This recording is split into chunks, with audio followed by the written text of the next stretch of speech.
and welcome to the Minnesota Real Estate Show. Thanks for joining us. Thanks for tuning in. Happy you are here today. It is August the 27th, 2000. Happy to have you, Mike Overson, here today. Steve Groan in studio as well. And we're here every Saturday morning for the Minnesota Real Estate Show, hosted by Scott Woolmering of the WE team, the Minnesota Real Estate team with RE/MAX Advantage Plus. Again, Mike Overson, Luminate Home Loans. I'm Ryan O'Neill with the Minnesota Real Estate team and RE/MAX Advantage Plus, and Steve Groan joining us today from Standard Water. Wherever you might be catching us on Facebook, LinkedIn, YouTube, Instagram, Twitter, we are happy you are here joining us on social media. This is an interactive show, and it's an informative show. We answer any and all questions you have about the market, the real estate market, interest rates, what's going on here in late August of 2022 with kind of the state of the markets. We're going to be talking about that today. And always, we welcome your questions, comments, thoughts. Mike, good morning to you. A lot going on in the mortgage world. Appreciate you joining us as always. Yeah, thanks for having me. Yeah, it's always it's always exciting in mortgages, Ryan. You know that. It is Very exciting, riveting info. We'll definitely share that on the air today with everybody. Yeah, a lot of good stuff. And Steve Groan. Steve, good to have you, bud. Always a pleasure. You're a wealth of knowledge. Always good stuff you're coming with. Good to be here. And as exciting as mortgages are to you, Mike, I'm just saying waterproofing, egress windows, and radon mitigation is right up there. Well, we promise we'll keep it fun. We'll keep it interactive. And again, questions, comments, good morning. Thank you for joining us, Ashley. And by the way, on social media, sometimes we can see your name and sometimes we can't. And so I shared, there's a little comment that I'll share right now that actually shows you have to download an app, this Restream app that allows us to see your name, because we can't always see the name of the user. So again, someone else commented, it's a great show. Thank you.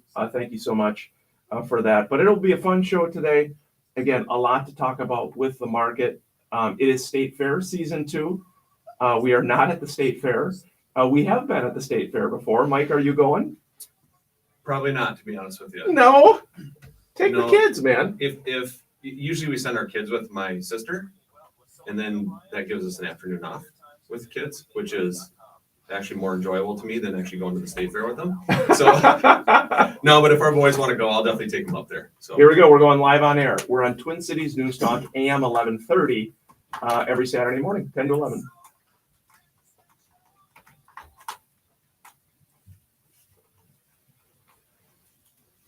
Good morning. Welcome to the Minnesota Real Estate Show.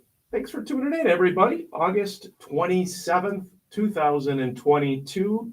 The Minnesota Real Estate Show, hosted by Scott Woolmering of the WE team and the Minnesota Real Estate team of RE/MAX Advantage Plus. Mike Overson is with Luminate Home Loans, and my name is Ryan O'Neill with the Minnesota Real Estate team and RE/MAX Advantage Plus. Thanks for tuning in. Thanks for joining us here on Twin Cities News Talk, AM 1130, by radio, or if you're catching us on any social media platforms, LinkedIn, Twitter, Instagram, YouTube, Facebook, wherever it might be. We certainly welcome you joining us, and it's a fun show. It's interactive.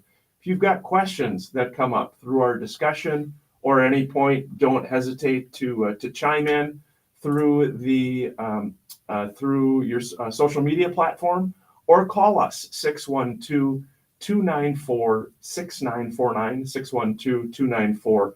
612-294-6949 is how you can reach us by phone or by text message. Never any dumb questions at all. We do talk all things real estate related, mortgage related. Are you sure there are no dumb questions? No dumb questions. I mean, come on, every once in a while. We do welcome your questions, comments, thoughts, and Mike Overson, again, longtime host of the show, longtime mortgage partner with our team. Mike, good to have you, bud. Yeah, thanks for having me, Ryan.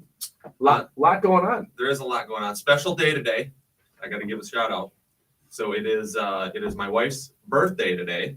So I got to say happy birthday, honey. It is a special birthday. I'm not gonna say how old she is, but it is kind of a milestone birthday. Your- We'll just leave it at that. Your dear wife, a very lovely person. Happy birthday, Jen.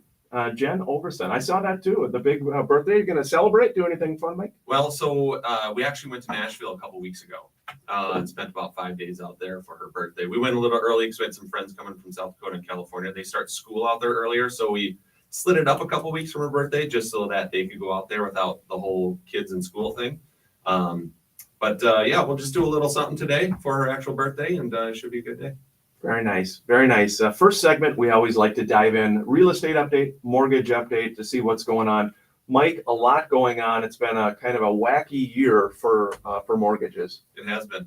You know, you look at the last 2 months. We've seen rates as high as 6.375. We've seen them as low as 5.125, and that's like on a standard conventional fixed top tier credit. No points. You know, so there were rates advertised out there where you got to pay points to get though. But I mean, look at that swing in 60 days where, you know, 5.5 up to 6.375, down to 5.125. Now we're sitting at about, 5.875 again. So it's been a little bit of a roller coaster rate wise, but I don't think that we're going to go up into the sevens or anything like that. I think as we go through the rest of the year here, it's just going to be kind of just a slow trickle down. We're going to get some ups and some downs, but general is just a real slight decline down. I could see us sitting maybe around 5% flat for kind of an average by the end of the year. So what happened yesterday, Mike? I know that the Fed chairman came out and had his commentary, and I think the stock market tanked. I think it went down considerably. What happened with mortgage rates? The bond market went down too yesterday. So it's kind of rare that both go down in the same day, but they did both go down yesterday. Thursday was a good day for mortgages. The bond market went up on Thursday quite a bit, and then Friday yesterday we lost half the ground that we gained on Thursday. But it's funny that just strictly what the Fed say, or say that our plan is to, or we're thinking this is going to happen the next, at the next meeting. That just spurs a bunch of financial markets just kind of predict what's going to happen and then react to that. So a lot of times when we see wild swings in the market, you get a reversal within the next couple of days because it's a knee-jerk reaction, and then people come back down and be like, oh, I guess maybe we shouldn't have reacted that much. But nonetheless, we're still going to see some rates bouncing around. That's just what's going to happen as inflation is still out there, and there's some uncertainty with that. But like I said, in general, I think our rates are just going to slowly float down from now to the end of the year. Yeah, Steve. Question. Yep. Hope it's a good question. We don't know. You never know. You're buying a house now, let's just say. Mhm. You don't know how long you're going to stay there, maybe 10 years. Would you buy it down? Would you buy it down a point? Would you lock into a 5-year? Would you do a balloon? Like what you personally? Me personally? You're buying, because this is your space, right? Yep. Me personally, I probably wouldn't pay points right now because I do think that rates are going to be in the low to mid fours sometime next year. So in 2023. So, I get this question a lot now, and obviously you're trying to predict what's going to happen. If you look at the last 6 recessions in the US, every single time mortgage rates have gone down anywhere between 1% to 4.5% or 5.5%. If you look at the last 6 recessions, 1980, 1981, 1991, 2001, when you look at those last 6, interest rates have gone down every single time. So that's why I'm like, all right, history has a tendency to repeat itself. I think that's what's going to happen again here. So if they go down a point from where they're at now, you're at 4.5 to 4.875, somewhere in there. And then that's when people refinance any of the loans that they got this year. Maybe you pay points at that time. You take your 4.875 you got there, buy it down to 4 flat. And now you're sitting really, really good for the long haul. Let's dive in this first segment here from a real estate update. I also want to congratulate Bernie Borski. So Bernie and Lori Borski. Bernie's a longtime agent on the Minnesota real estate team. His son, Scott Borski, a wonderful guy, got married yesterday. So I was at the wedding, and I want to congratulate the whole family. Just a wonderful family. I want to congratulate them on the wedding. And I was thinking about at the wedding, and kind of the first conversation when someone finds out you're in real estate is they say, how is the market? Well, here is kind of how the market is. New listings are down 16%. So there's 16% less homes in the Twin Cities that came on the market this past week. Again, pretty significant drop. Pending sales down 23%. So 23% less accepted purchase agreements year over year. And then the inventory of homes is continuing to grow. It's actually up 5.5%. More homes for sale right now in the Twin Cities. That number is 8,948. So almost 9,000. But here's the last stat I'm going to throw at you here. We could comment on. It said that after declining for 3 consecutive quarters, the share of home buyers actively searching for a home actually grew to 49% nationally in the second quarter of 2022. That was up from 46%. And this was according to the National Association of Home Builders recent housing trends report. And what they said, economists are saying, is because there's the housing market is less competitive, many buyers are emerging more so, which I thought was interesting. Not a big increase, but Mike, any thoughts on that? Have you seen anything like that? Well, yeah, I wonder if I still hear a lot that the housing market is going to crash. Are people thinking they're preparing now so that when this crash comes, which is not going to come, but when this crash comes, like they're ready to pounce? You know what I mean? Like, hey, our opportunity's coming. Let's get in position so that if we get the right thing that comes up or the right deal that comes up, we can pounce on it. I'm pulling up an article again. So I shared with the team an article, and we talked about this last week a little bit. What does a recession do to home values? So if you look again at the last 6 recessions, 4 out of the last 6 times, home values have continued to increase through the recession. And so I think with our inventory levels now, 8,900 homes is still very, very low inventory. So 8,900 homes where I think interest rates are going to go. I think they're going to trickle down, things like that.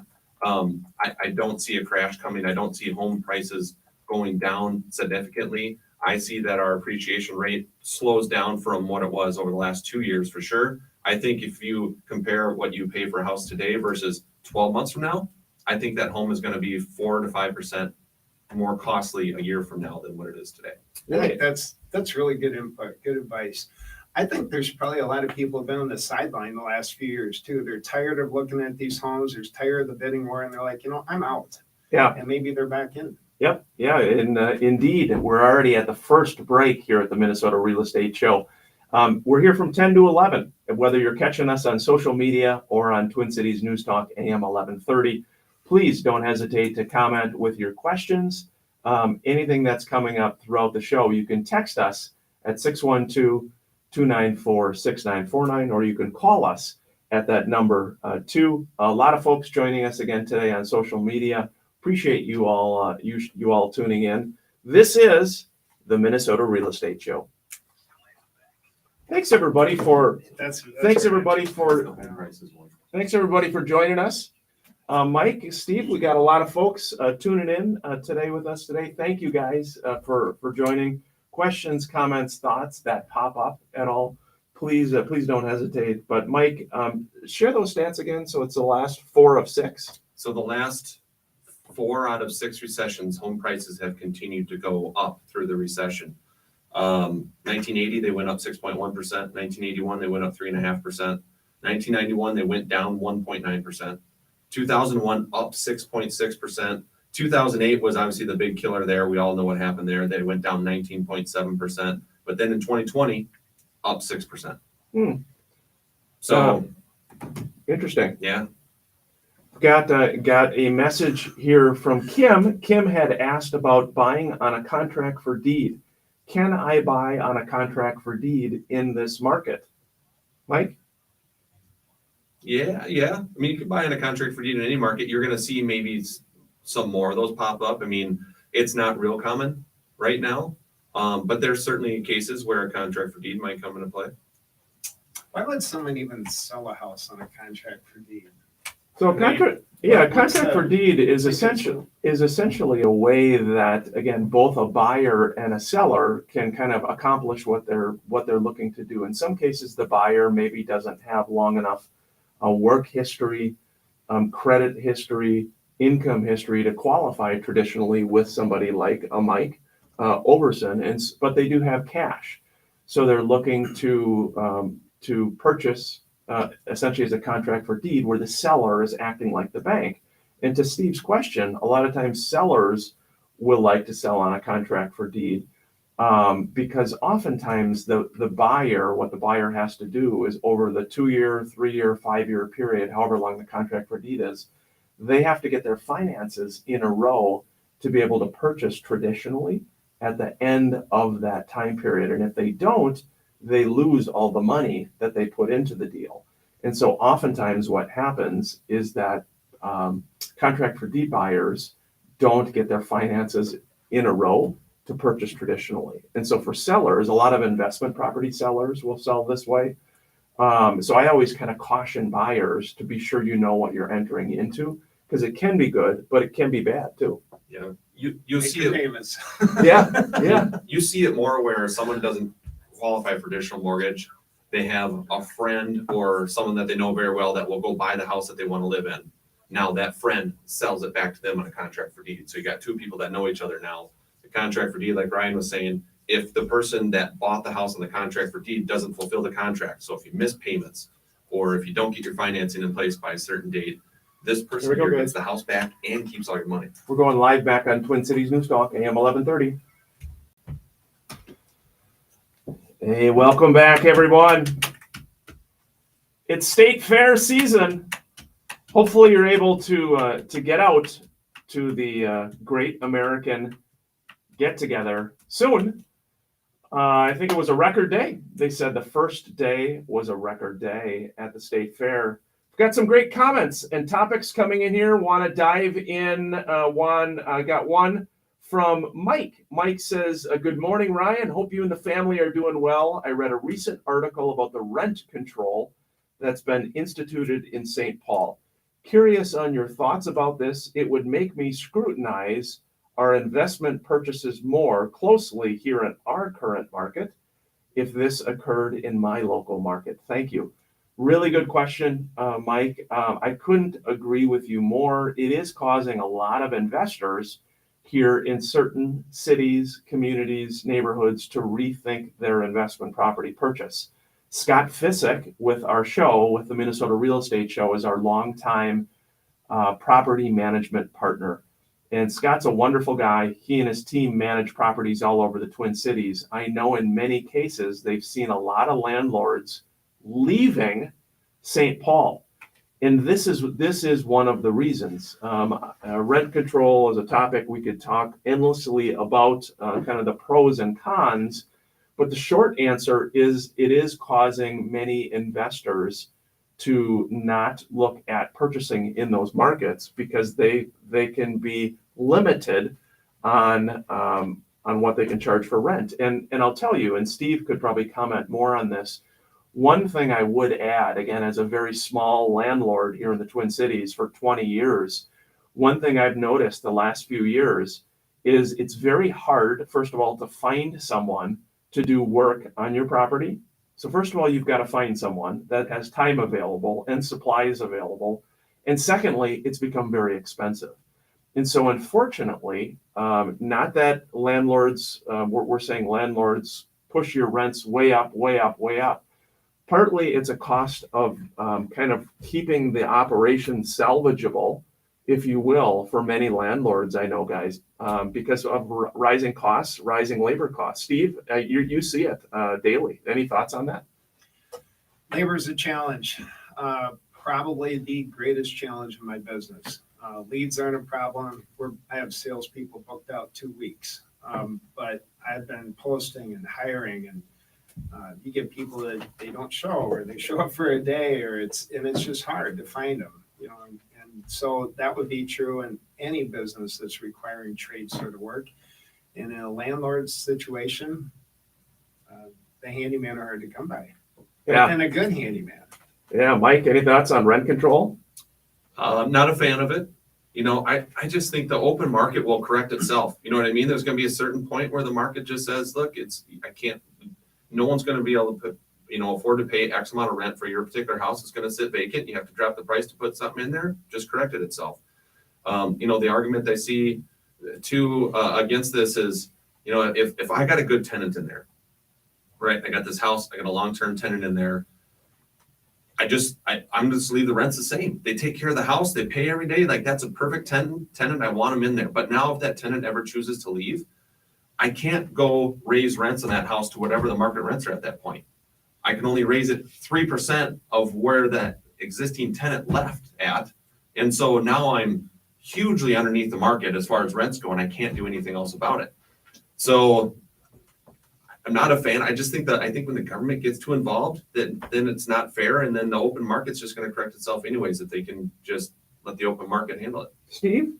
Just curious, how does that actually work? I'm a landlord. I have a place in St. Paul. I'm charging $1,000 rent. How do I raise it? How much can I? What are the rules on that? Yeah, we can dive deep on that. I don't have that directly, but Just curious. yeah, kind of the general. I think it's 3%. 3%. 3% for a 12-month period is the most that you can raise rents. And that's for existing tenants that are in there. And that's for if a tenant moves out and a new one comes in, you can't raise it more than 3% based on the dollar amount that the old tenant was paying. That's not much. That's only 3 from 0. Yeah, very, very interesting and a really good topic. Thank you, Mike. Congrats on all your investment properties as well. I know you're doing a wonderful job buying some investment properties, and congrats on that. Very cool. Another question that had come in. This one is from Tim. Tim saying, Mike, I recently signed a purchase agreement.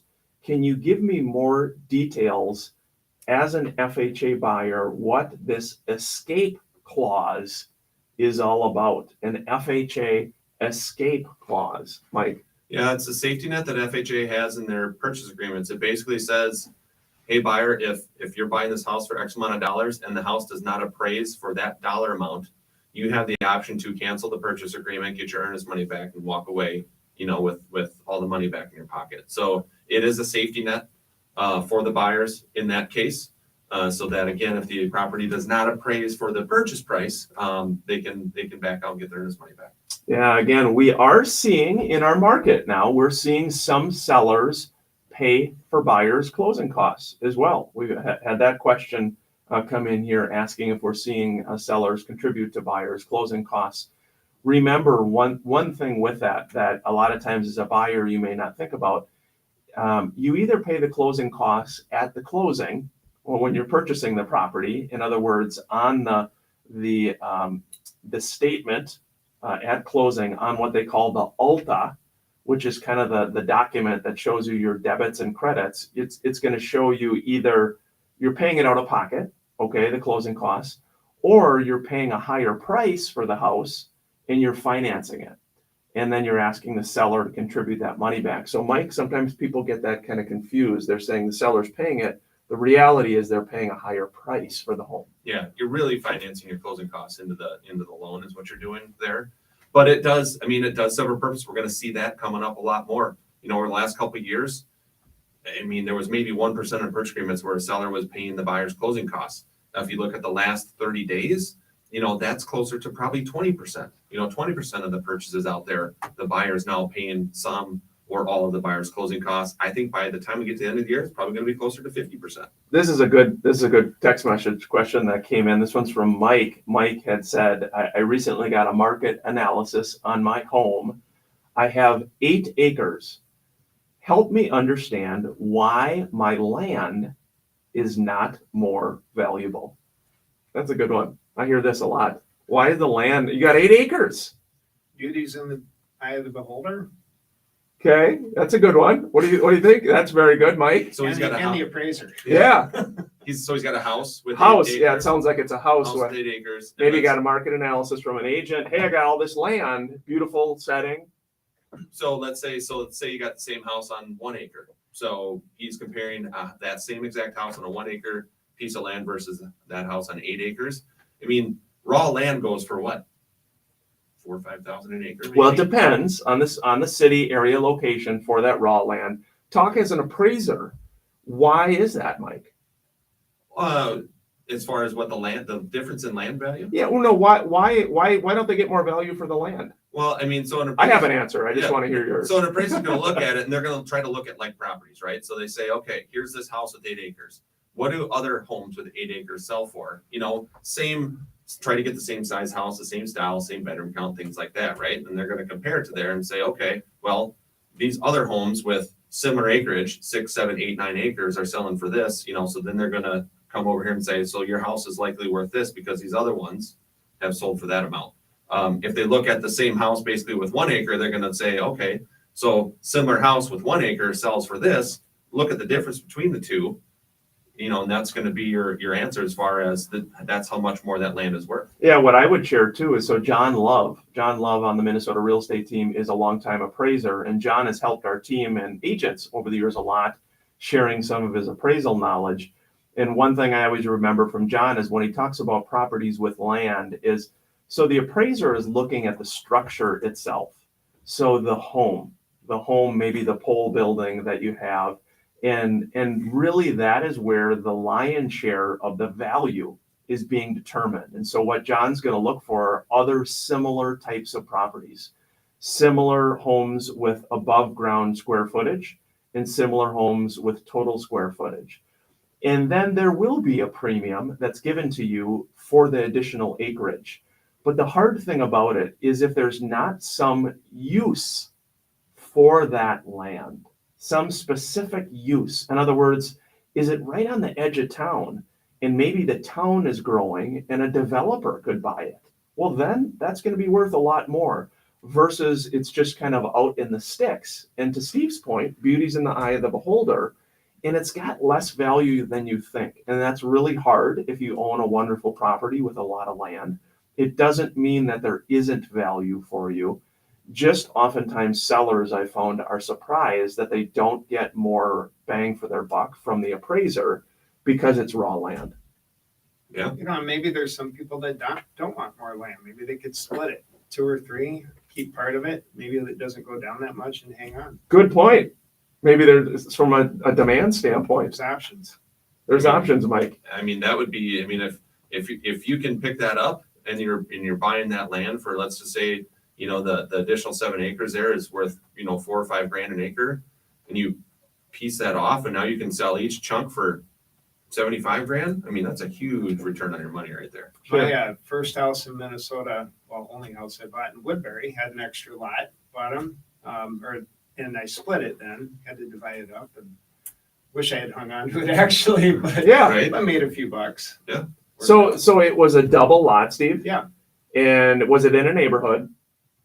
So in a neighborhood, and then in that case, you said, wow, this is, someone else may want it. So what you end up, you sell it for a good? God, do I have to tell you how much I paid? This is a Woodbury lot. Well, that's all right. You don't have to. But okay, good. But the idea is exactly to Steve's point. So again, this is a city lot. It's something. So that's just, it seems like we get that question often, and I'm glad that they texted and asked about that, because that can be disappointing as a homeowner. Well, they're not making more land, right? I mean, they're just not. They're making more people, not more land. Sure. So it's going to become more scarce. Sure. Yeah. Again, we're at the halfway point. The Minnesota Real Estate Show. 612-294-6949 is how you can join us. Questions, comments, thoughts before the break. I wanted to touch on a listing. Bryce Schenke with the Minnesota Real Estate Team and Remax Advantage Plus has got a nice one, Mike, in Maple Grove, 8934 Zinnia Lane in Maple Grove. It's listed for $375,000. It's a 3-bed, 2-bath, 1,731 square feet. Bryce says it's a move-in ready, 3-bed, 2-bath, 4-level home. It's in a quiet neighborhood, and it's also in the top-rated Maple Grove School District. It has vaulted ceilings, 3 bedrooms on 1 level that have been very well maintained, and it also has lots of new updates, including new windows, roof, AC, water heater, sump pump, dishwasher, and more. Has a large living room, eat-in kitchen, and formal dining area, and the upper level has 3 spacious bedrooms as well. Bryce goes on to say, enjoy the private fence lot, prime location close to Rice Lake Elementary, parks, shopping, restaurants, and I-94, $375,000. Maple Grove, you don't see a lot of those in that price range.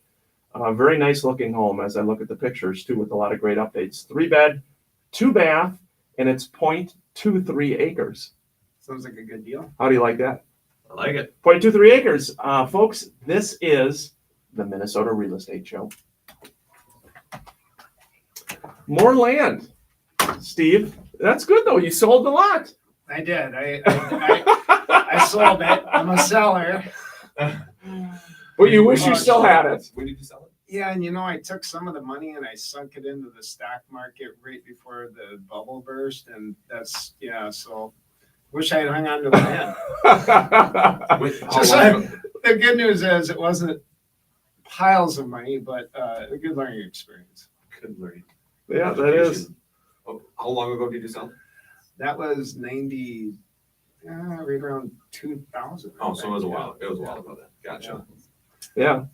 Mike, do you have land?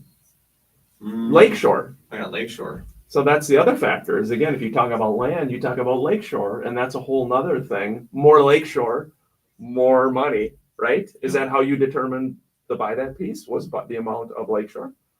Maybe talk about that. That was part of the factor. Part of the factor is we just wanted to get on one of the bigger lakes in the metro, and then that just happened to be available. So that was more of weren't really looking, but the opportunity crossed our path, and it was like, we better jump on this. Otherwise, who knows when we're going to see this type of opportunity again. So that's what we did. So it worked out very well for us. Ryan, that might be a good topic, talking about lakeshore cabins. What is that market like? Are there more for sale, less for sale? Right. How hard is it to get on, say, Lake Minnetonka right now? Yeah, a lot of those properties, again, are oftentimes sold off market. And that's where, again, building a relationship with a really good agent who does a fair amount of business in those areas can help you learn about stuff before it comes onto the market, because it can be very hard. Yeah. The interesting thing, Steve, is more is popping up. There's more but again, super spendy. Some of these lakes, you're looking at Lake Minnetonka, a couple $1 million to start. Yeah, to get on the lake. Get on the lake. So it's and obviously that's kind of the top of the one of the top on the list. But the lake you're on, Mike. Anything been for sale down there in Burnsville? Not a whole lot. There's an off-market sale I know closing on Monday.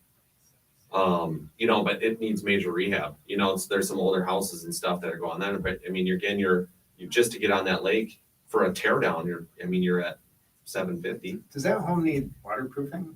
It might actually. It probably Maybe needs, an egress window? Yes. It probably needs a lot of stuff. So actually, one of my buddies bought it, so I'll make sure that he reaches out to you for that, because I know he's going to be doing some stuff. Yeah. But Pryor's got to be $1 million just to get on there now. Pryor Lake is another one in the South Metro. We got a few phone lines ringing here. We'll get to after the break, but Pryor Lake's become another one. You should buy Lakeshore, Steve. Yeah. I'm in. I'm in. Let's just start marketing. Sorry. We should talk. So we should talk maybe a little bit more on appraisals. Yeah. Because I recently had a deal on Lake Minnetonka that the appraisal differences were vast. What's the percent difference? Let's see here, 20% difference in value Nice. on a 2.9. Hmm. So, because the one thing people got to remember in an appraisal, there is some science and some numbers to it, but it's also an opinion of value. One appraiser's opinion of the value of that house because of these finishings and stuff like that might be X, where another one's like, those types of finishings are worth way more. And then they assess a higher value on that. Wasn't it going to naturally trail the actual market? Because you're not looking forward. They're only looking backward. They just have a rear view mirror, right? Pretty much, yeah. They will only use closed sales. So if there's an active listing or a listing that's sold pending closing coming up or something like that, they won't use those. So, Can I see what the color is? but my example would be, it's an extreme example of like how far appraisers can be different from each other. But. All right, guys, we're going back live on air, and we're going to talk to Steve Groen. Are we? Sounds good. Hey, welcome back. Yeah. Thanks for tuning in, everybody. If you're joining on Twin Cities News Talk AM 1130 or social media, wherever you might be catching us, thank you for tuning in. Had a text message question come in, says, can you share some data on how many people are actively looking for homes right now versus normal versus 3 months ago? Thank you, Mike in White Bear Lake. How many people are actively looking for homes right now versus normal versus 3 months ago, Mike? If I had to guess, I would say if we could look at 3 months ago, I bet we have a few more people looking now than 3 months ago. I think it's close, but probably a little bit more now. So you think more looking now? Yep. Okay. How about compared to normal or 6 months ago? Compared to normal, probably a little bit less than I guess what would be normal.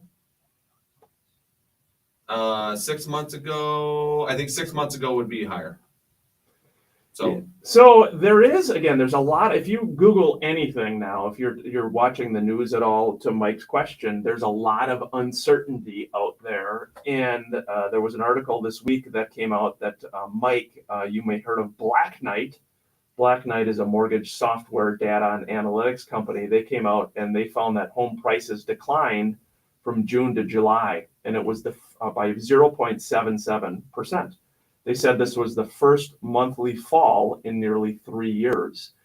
So what I'm seeing a lot with the Minnesota real estate team, and just it very much mirrors the stats that we shared in that first segment.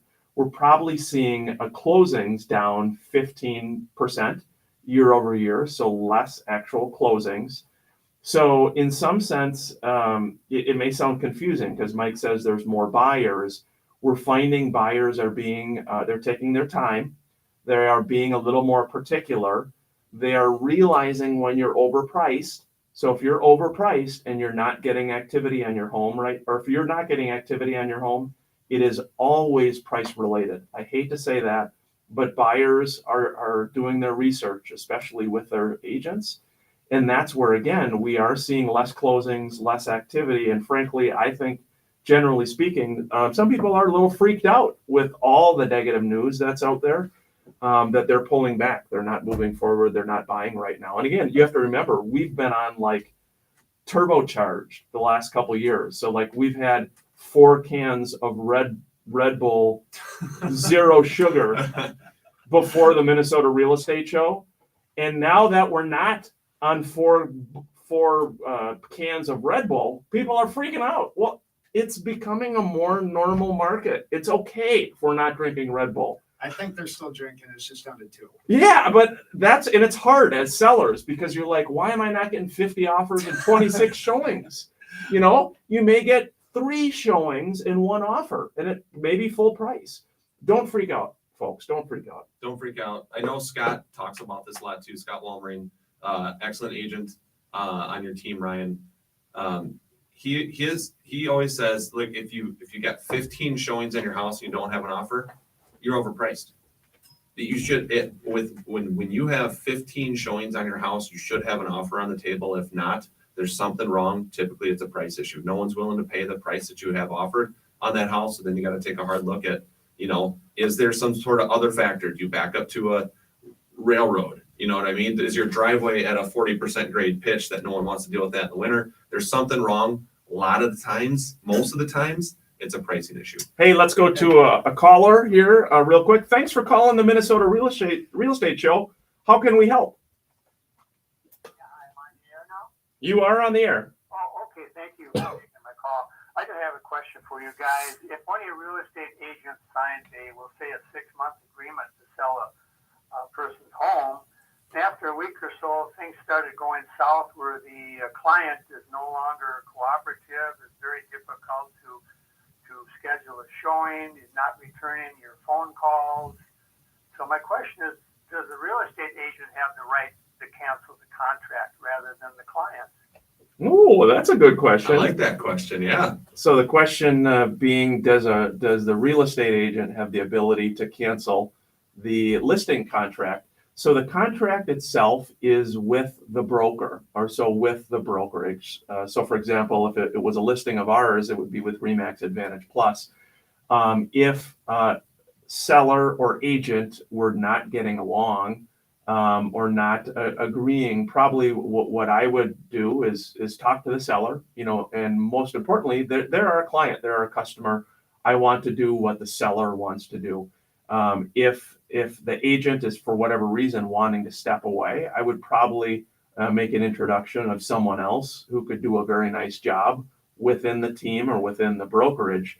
But if the parties are not happy, it can be very very difficult. I would say I can't remember the last time I know of an agent who did what you're describing. But is this in theory question, or is this kind of more in practice? That was just as sweet as could be. Her and her husband moved in, and actually they had mental problems. And I ended up in court, and she actually said that I threw something into the furnace to poison the air or whatever. I mean, the case was dismissed, of course, but it's just one of those things I hadn't anticipated. But the parties were actually they had mental problems, and it was a terrible situation for me. Oh man, I'm sorry to hear that. Well, I appreciate you listening to the show. Are you heading to the state fair? Yes, I am. All right. All right. Well, thanks Thank you for very much, guys, for answering my question. thanks for tuning in. Hope you have a great weekend. Steve Groen, Yes, sir. nice to see you. You do everything waterproofing, egress windows, radon. Talk about those radon things on people's houses. What do you call them? So a couple facts here. 4 out of 10 homes in Minnesota have radon levels that require mitigation. Many homes have been sold, tested, and as a requirement of the sale or just from the test in Minnesota, the state department's pushed hard. People have had radon systems installed, a significant number. You see them, when you drive around, you see the fan on the outside of the home. And one of the things I just thought I'd mention, if you're trying to sell a home, presentation's everything, right? If Yes. you're buying a home, you want it to look good. Yes. Looks are important. So if you see the fan on the outside of the home, and it's just really fugly, right? I mean, it's just like, it's ugly. It goes around the outside of the roof. We fix ugly radon installs. We fix them. You do? We do. There's a variety. We can cover it up with a plastic cover. We can go through the roof. Heck, we can put it in the garage. You get that checkbook out, we can make it look beautiful. You really can. It kind of reminds me, I said this earlier before the show, but it's like when you see 2 hair salons beside each other, and one of them's advertising $9.99 haircuts, and the one next to it says, "We fix $9.99 haircuts." So I mean, we fix ugly radon installs. So if you look at it and go, "Oh my God, it just looks so ugly," it's not as expensive as you might think because it's already tapped into the system below. So we just need to reroute. It's PVC. We have sawzalls. We know how to maneuver around the home and through a roof and do the flashing so it doesn't leak, etc. We're going to keep talking to Steve Groen here right after the break. Wonderful guy, mnrealestateshow.com. If you go there, you will see Steve and Standard Water, awesome longtime partner. This is the Minnesota Real Estate Show. Appreciate so many of you who've been watching the whole show. If you're just picking us up a little bit right now, we're here every Saturday, 10 to 11, the Minnesota Real Estate Show. Mike Overson, Steve Groen. Steve, have you done many of those jobs? We've done a few. Not as, and I think a lot of it is people don't know what their options are. But you know what I mean. You see that thing, and it's like, oh my God, it looks hideous. So we take great care to install that in a way that's aesthetically pleasing. A lot of companies don't like to go through the roof. And if you think about it, what do you got to do to go through a roof? You got to get through that under soffit. You got to get on. You got to have a hole saw that's going at an angle. And you better hope to God you have it lined up right so you don't hit joists. You have to really know what you're doing. So a lot of companies don't want to mess with it. But it's right up our alley. We always give the option. We want it to look good when we're done. And you can go on our website or my GMB, whatever, see pictures. We're into aesthetics. We get the levels out. I mean, it looks good when we're done. Tell me what is going on with Standard Water. what is going on with Standard Water? You know, it's been a really amazing year. Last year, the drought, without rain, we get fewer calls for drain tile. Waterproofing makes sense. This spring was just ridiculous. But we handled all the calls, piles of business. We're booked into November on the waterproofing side. Oh my gosh. Yeah, so we'll just be, we work all winter long. So I remember when I bought the company a year and a half ago, it was the third Monday in January, a year and a half ago, and it was 20 below. Mm. And I canceled jobs on that Sunday thinking my guys don't want to work outside. It's 20 below. There's a wind. They were mad. They were mad as hell. Wow. Because they wanted to work. And they're like, what are you doing? We've never canceled work. I'm like, well, I think safety's first. It's one of our values, right? Oh my gosh. But they were mad. So it doesn't matter. Rain, sun, sunshine, cold, heat, whatever, 24, we're always working. So waterproofing, egress windows. How much is an egress window nowadays? Ballpark even. Starting at 3,200 Yeah. for us if it's the most basic, easy installation, and then from there it goes up. We have 3 different types of window wells, different types of ladders, and then also different types of windows themselves, sliders, windows that open up, just one way like that instead of a slider. Mike would be a good worker for you. Oh yeah. I can dig an egress. You would. With a shovel by hand. Oh, yeah. I'll race You look a like you machine. could. You look like I know. I'll race an excavator and dig in a hole. What about me? I'll What about lose. me, Steve? Yeah. What about Ryan? I don't know. I'm gonna put my money in my. Mike, you would be good at that though. I could see you going to town. I mean, that guy would put in a solid 10, 12-hour Oh, day. yeah. Piece of cake. I'll be in There's definitely I'll be in days- touch. There's definitely days where I wish I wasn't in the mortgage business and I was just on a hay rack throwing bales for 12 hours a day. You grew up on a farm? I grew up out of town on acreage, and my dad was the accountant for a lot of farmers. Yeah. So he would help them in the field too when they needed help. So there's lots of days where he'd be driving the tractor and I'm on the rack and we're going for 12, 13 Here we hours go. a day. Live back on air. Twin good. Cities News Talk. Hey, welcome back, everybody. Thanks for tuning in. Hope your weekend's going well, and hope you are able to get out to the state fair. Have some fun at the fair. It looks like some big crowds, seeing a lot of corn dogs, French fries, pork chops on a stick. A lot of good things. And we were just talking to Steve Groen and Mike Overson, Mike, about potentially applying for a position with Standard Water, and Steve, as with his ability to do any and all physical work. Hey, before I dive back in, Steve, Sue Marty has got a great listing in Vadnais Heights, $499.9. It's a 5-bed, 3-bath, 2,866 square foot home. She actually's got some open houses today, 12 to 2, Saturday the 27th. Tomorrow, Sunday the 28th, 12 to 2. And Sue says, great 5-bed, 3-bath home. It's got a cozy front porch, beautiful landscaping, maintenance-free aluminum siding. It's in a quiet neighborhood, a large maintenance-free deck. Overlooks your private wooded backyard where you can enjoy the deer, wildlife, open concept eat-in kitchen.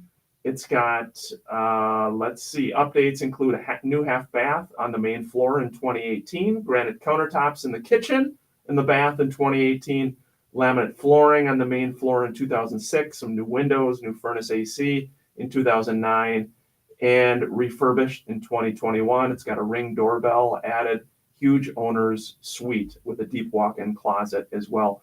Check this one out. The pictures are very nice looking. It's $499.9. It's in Vadnais Heights, 3863 Tessier Trail, Tessier, 5-bed, 3-bath.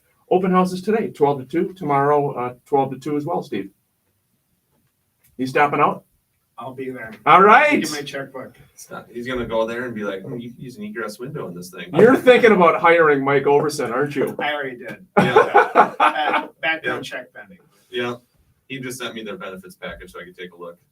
Steve Medical, Steve Groen dental. is a great partner. And what's going on with Standard Water? Tell us what's new. What's cooking? What's new and what's cooking? Well, we talked a little bit about Radon. Egress windows continue to be strong. We're booking into November and December. We install those all winter. You know, I was in a home here this last week, and have you ever been in a home that's got that icky smell in the basement? I mean, it's just musty. Yes. And we fix that. Yes. We can fix that in a number of ways. Whether it's dehumidification with a sub-slab or radon system or just drain tile, and just get that icky smell out. Start exhausting the air, and then allow the water a place to go, as opposed to forming on the walls. And you kind of go down there. Sometimes it's got that efflorescence on the wall, that white junk, or even mold. So once we install it, dry it out, just clamp the sides. Away you go. Refinish it, remodel. If you guys find some sort of foundation issue, maybe it's a block wall, it's bowing a little bit or something like that, you guys also then can fix those issues too that we run into? To a degree. We have an amazing solution for those problems. As long as the wall doesn't bow more than a couple inches, we install something called straps. Or if you go to a basement and you see cracks in there and people go, oh my gosh, is my wall going to fall apart or whatever. These straps, we basically sand in. They're 4-inch carbon fiber, and then we screw them into the joists and the footer and epoxy them in. And once we're done, that wall's not going anywhere. We install those straps every 3 to 4 feet, and we're installing them every day, and they look good, and then you can finish the basement off. So that's an option. People there's other ways to do it too, but that is one way we do it. Or if you see a crack going from the top to the bottom, maybe poured foundation, that we can do something similar, installing stitches cross way down the crack and that 90-degree angles, seal it up with epoxy so the wire's not going to come through there. That's also much more inexpensive than you would imagine. So if you're buying or selling a home and you see those sort of issues, or it's a smelly, musty basement, don't be afraid. There's options. The hard Just gotta thing- call standard water. Yeah, standard water. The hard thing about it, and especially any of you listening or watching, that you've invested in finishing your basement. Maybe you bought a home with an unfinished basement, and you